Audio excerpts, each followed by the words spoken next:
Go ahead. Hello, everyone. For those of you who don't know me, I'm Rochelle, and I humbly accept my nomination for next year's External Vice President. I intend to go into this position by emphasizing the need for community and how essential that is for everyone's mental health and well-being. This was something that I learned recently while I fulfilled the role of my philanthropy chair this past year. When I ran for philanthropy chair, I went into it with the intention of tending to that position, nurturing it to my fullest extent. In short, I wanted to take care of philanthropy chair, but it in turn ended up taking care of me. It connected me to various organizations that I strengthened relationships with and gave me an overwhelming amount of support during my toughest days. While I have always been an independent person, I learned how to rely on these people to just be there for me, which only made me more passionate about my work as philanthropy chair. I learned how to interact with people, create those interpersonal relationships, and collaborate with them to get our aspirations mobilized. And with these skill sets that I've strengthened, I plan to utilize them for a greater purpose in the external vice president role. A big piece of advice everyone gave me while I made it known that I was running was to figure out my why, my reason for running. And I think the simple answer to that is because I get to do what I love on a greater scale. I get to become more integrated into my community, I get to embrace these relationships I've built before, enhance these relationships I've built before, and I also will get the honor of connecting to organizations I haven't been in close contact with. The whole point of me joining PAC was to find that sense of community, and I can proudly say that this club has given me the opportunity and privilege to do exactly that. But now I want to extend that feeling to the entirety of this club. Which brings me to what I want to implement as my goals for this position. I want to actually engage in more high school outreach, and I plan on doing this by reaching out to the student bodies instead of administration and school board, because they'll be much easier to contact. I could even reach out to Filipino clubs at high schools in order to bring some of our cabinet out to host mini mock gen meetings, giving the high school students an idea of what PAC can do for them. A lot of incoming freshmen hear about us, but don't have a lot of background about what we do. And this could bridge the gap and create a smoother transition for them. Another idea I had was collaborating with small businesses in order to uplift them. I plan to do this by having them table at events, promoting their latest projects during open forums, and just working with them to increase their buyers and expand their businesses. PAC's numbers can do so much more, and by helping these people out, we can shed light on their craft. Finally, I have been asked countless times, can you join PAC if you're not Filipino? Which brings me to reaching out to multiple other cultural organizations on campus to create a more diverse and inclusive environment. This decreases that intimidation factor of whether or not someone belongs here, and I really want to emphasize that everyone and anyone can come as they are, regardless of whether they are of Filipino descent or not. Collaborating with these cultural organizations will help grow our club, and also help everyone understand that this is not just a Filipino organization, but much rather a place for everyone to come and find comfort in.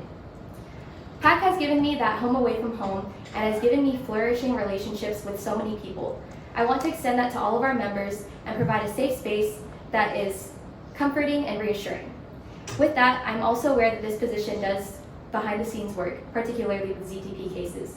I want to maintain a professional standpoint when it comes to these situations, while also providing a safe haven and giving people the platform to express their feelings and concerns with me.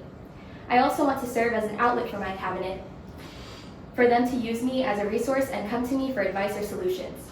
As for PXF, I want to make sure I maintain a constant and clear line of communication with the PCN coordinators, because having 4 people plan one event can be very stressful, but I know that I can manage my parts and also delegate tasks when necessary.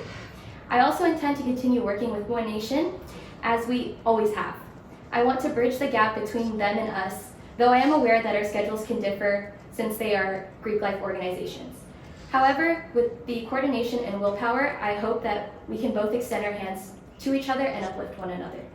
Overall, I want to continue that kapwa, that shared identity, and that oneness that our culture always upholds as one of its greatest values. Thank you for considering me for this position, and for giving me the chance to speak in front of all of you today.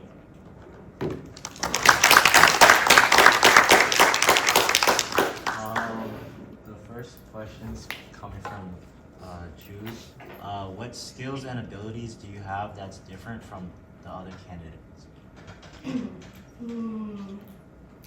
I'll say one skill or ability that sets me apart from the other candidate is my ability to take initiative and kind of just like figure out when I need to step up in my role or step into my role more.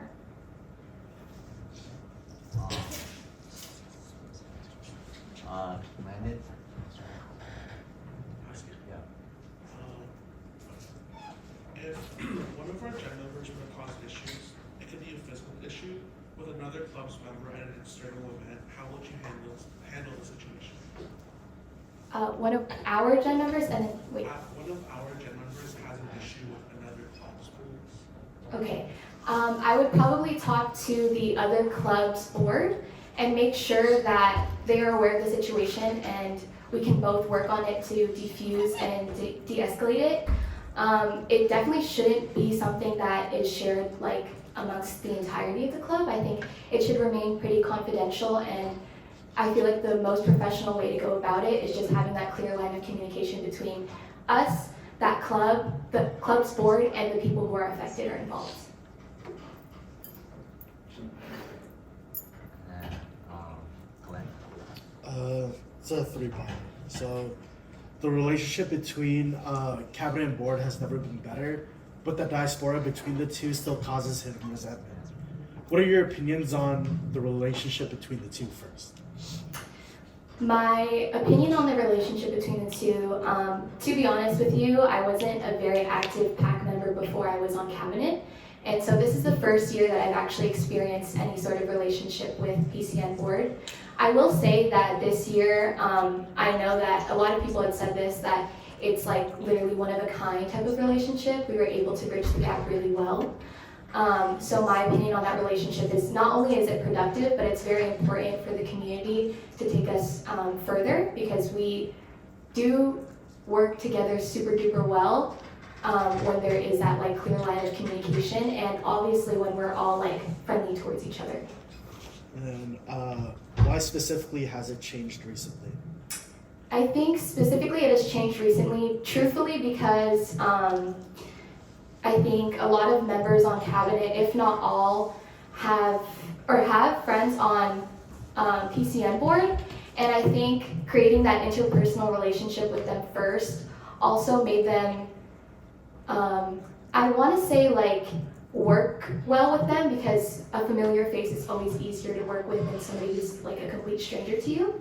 But I think too, a big part of it was, I know that Noah and Eris in particular, being like the leaders or the bosses of PCN board, they came out to as many PAC events as they could, and I know that they also promoted it to their board, which created more of a, more like fluid relationship between us, because it was kind of like PCN board will go to PAC events and PAC members or CAB members would go to PCN practices and participate, which is why PCN's participation was super fluid. And then what are the steps you are going to take to ensure it stays at this condition? The first thing that I would do is definitely get into contact with the PCN coordinators and make sure that we also have like that, not only bond of friendship, but also like a clear line of communication. I think a really good thing that happened this year was, I know that Noah, Eris, you and Jazzy had a very good relationship with each other, where you guys were kind of able to rely on each other in that way.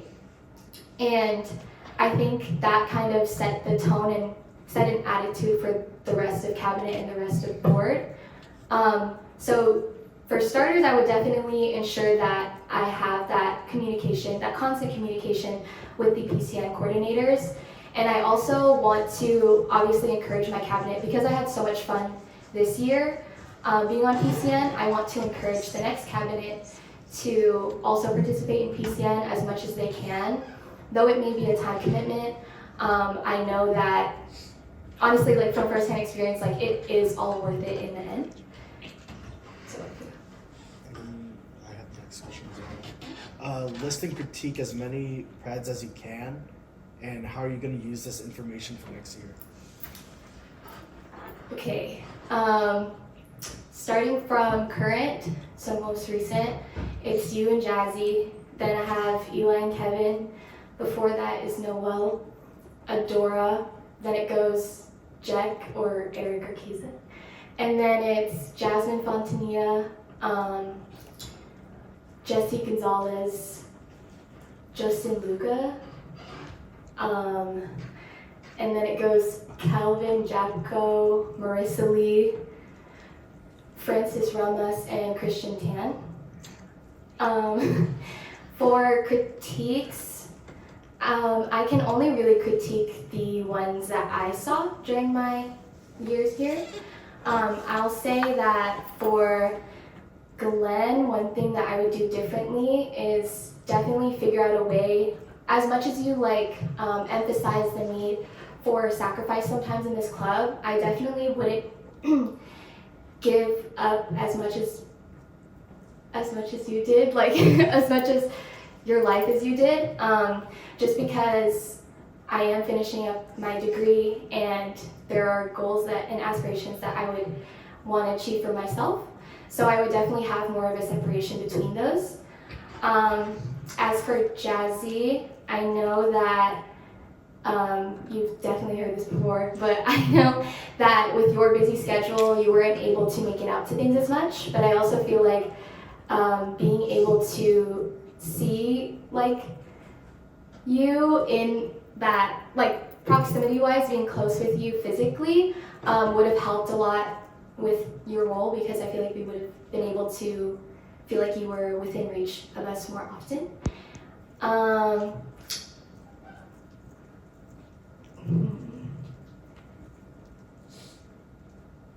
I would probably say for Kevin, I would definitely say that he had, it's not that he let things pass, I feel like I would filter a lot of the things, a lot more things than he did. I know that his cabinet members may have had very strong opinions, and I feel like he just kind of let them fly, but I would definitely try to make sure that they were still respectful and PR trained in a way. And then for Eli, I would probably say too that he wasn't able to show face a lot. So it's kind of like that balance that I'm trying to find between Glenn, where he put a lot into this position and ended up sacrificing a lot, versus Eli, where it's like he didn't show up as much because there were other priorities that he needed to tend to.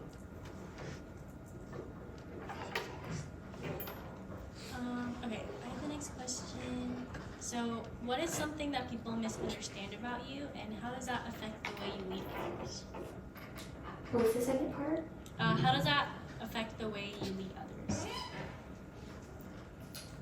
I think one thing that people may misunderstand about me is I feel like my emotions might not be as public, but my reactions are.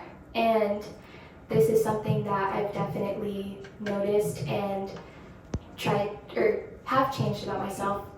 At least my personal opinion is that I've changed it about myself.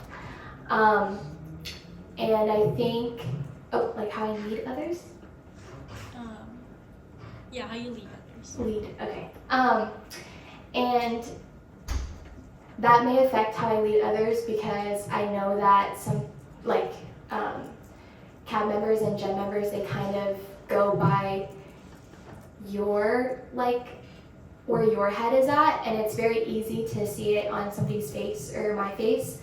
And I know that they can typically absorb that energy and internalize it within themselves. So I know that, I think going into last year as philanthropy chair, I definitely didn't understand and know how closely I would be watched. But now that I'm going into external vice president in a bigger role and having that year of experience, I definitely take that into consideration a lot more.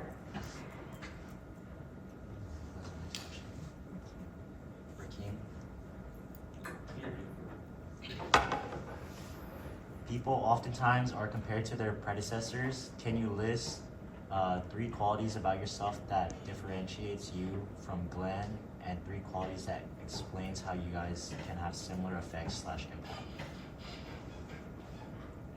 I think I'll start with similarities. I think Glenn and I, we are both very,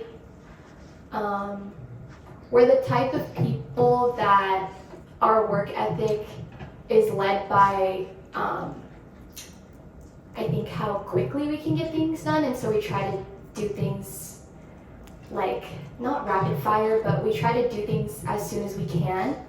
Another thing is I think a lot of people will come to Glenn or I about their emotions or just like how they feel about things, and so a lot of times we are there to have these conversations with people about their general feelings about either this club or just like their personal life. And I think another similarity that Glenn and I have is probably how much, I'll say that like Glenn tends to put other people's emotions or like tends to deal with them before like tending to himself. Like he's very selfless, which I think I personally resonate with. I think our differences are definitely the fact that Glenn has this willpower to work and continue working and not sleep and to continue working. And I feel like that's something that I personally know I cannot do. If I'm tired or if I'm sleep deprived, I know that I cannot perform to the best of my ability. So that's something that I definitely try to prioritize.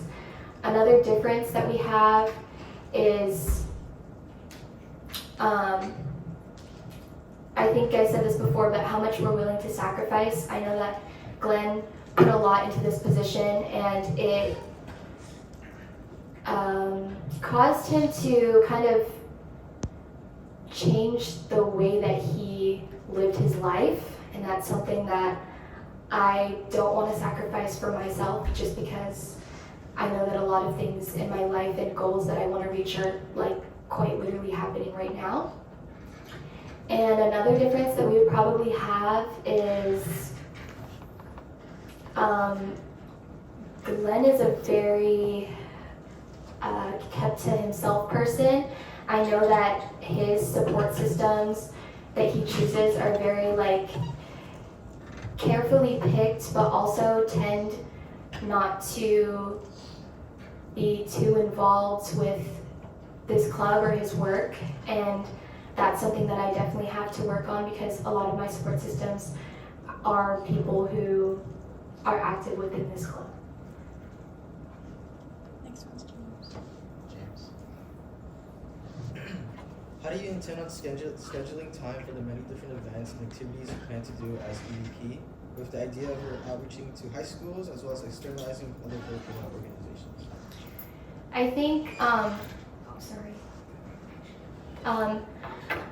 one thing is I really utilize the summertime as my philanthropy chair year, or in my philanthropy chair year, because I knew that I wouldn't have as much time come fall semester with a bunch of PAC events and also school starting. So I'll definitely figure out when I have gaps in between event planning and when I get like that break, and do a lot of like pre-fired work just to make sure that the workload on myself is lighter throughout the year. Basically just figuring out how to pace between every single thing that I plan to do. Okay, next one's from me. An issue I dealt with this year was feeling overshadowed on my co, but just due to the nature of our positions, nothing of his personality, but external and internal. The dynamics need to be like that. So if your co comes up to you with the same feeling, how will you go about it? If my co comes up to me with the same feeling like they're being overshadowed, I'll definitely provide a listening ear and a shoulder to cry on. For starters, I'm gonna definitely thank them for communicating that to me, and it's definitely something that we'll address to the rest of our cabinet, because I want people to understand that as co's, you're both equals, and there's not one that's more important than the other, or one's not above the other. You are working on the same project together, which is this club and how to improve the environment at this club. So I want to make sure that me and my co are both respected in the same way and heard out in the same way. And if they are not, then we can address that issue with the rest of cabinet. Basically just asking them like, why do you feel the need to only like hear this person out over this person? Next one's from Sam. Since eBoard is in charge of workshops for Retreat, what workshops do you have in mind? I was definitely also thinking of a PR training one, but because James said that, I'm going to say that I really liked kind of reflecting on how, like basically like a time capsule where it's like reflecting on how you feel before you even start your term. Like, are you scared? Are you anxious? Are you excited? And then kind of bringing that back during the workshops and having them reflect again and seeing like, okay, like you're halfway done, how do you feel now? And then also showing that to them at the end of the year, just because I like that, I like journaling, and I feel like it's like a form of journaling to keep track of all of your different types of feelings and the roller coaster of emotions that you felt in your cabinet year. Okay, next one's from me. As a woman in a position of power, we get labels that tend to be overdramatic, and we are often held to a different standard than our male counterparts. How do you plan to address this? I honestly plan on going about things where I am still like nice about it, but very stern on what exactly I need or how I want certain people to behave. I know that no matter what I do, I'm going to get labeled anyway, and so I think I'm more prepared to just kind of block out that noise and know that at the end of the day, as long as the job is getting done and as long as I'm doing my job, they can call me whatever they want.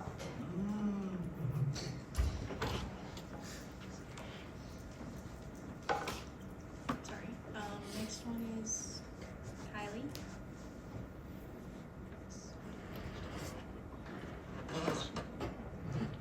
Let's say you personally know someone involved in a ZTP case you're handling. How will you approach the situation to make sure you aren't biased?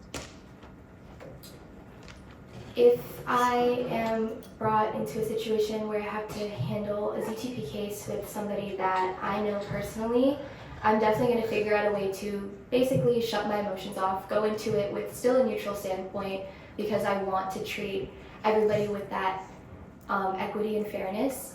I think I also want to make sure that I don't let any of my personal feelings get in the way of it by remembering my position. This is something that I'm obviously taking into consideration, or else I wouldn't have been running for the position. But I think although biases can very well get intertwined with situations like that, I definitely have ways to just kind of go about it in a way where at the end of the day, I'm EVP, I'm not there to be their therapist, I'm there to be sort of like an officer, hear out both sides and figure out how to go about the situation. Alright, next one's Rakeem. Alright, so knowing that you're going to run for a position that kind of has to play two fronts, and piggyback off earlier, Wait. my question? No, yours is. Other question. Yeah, sorry. Knowing that you're working with a plethora of people both inside and out of PAC, how do you expect to deal with like triggering people, especially if you need to communicate with them semi-consistently? Okay. In the case that I have to, it's kind of similar to my answer for Kylie's. Like, I have to remember that at the end of the day, this is the position that I ran for, and this is the position that it comes with the position, kind of figuring out how to set aside every personal opinion I have of that person and go about it in a neutral and cordial standpoint. I think this is a skill that I honestly struggled with in the beginning of the year, but got better at it very slowly. Yeah, I think it's just all about professionalism, remembering that my position is like being external vice president is different than being Rochelle. There are like times where those two overlap, but I definitely have to remain a very like level-headed standpoint with all of these people and interact with them in relatively the same ways. Next one is to Glenn. How can you improve the planning side of PXF? For the planning side of PXF, I definitely want to start a lot earlier. If anything, I want to start right when the PCN chords are revealed, just because having an event where 4 people are planning it and it's a really big event, it can get very stressful, like people's heads may butt. And so I want to make sure that all of our like ideas are heard in the beginning, like as early on as possible. And then if they aren't, then we can come to different ways to compromise and also figure out ways to understand each other or take other people's perspectives into account. And also, obviously, just always maintaining like a constant and clear line of communication. I definitely don't want to just like start off in summer and then forget about it for a couple months and then remember it again and be like, oh, we have all of this left. I definitely want to make sure that we're also pacing this and going about it in a way where it's like constantly in the back of our heads until it actually happens.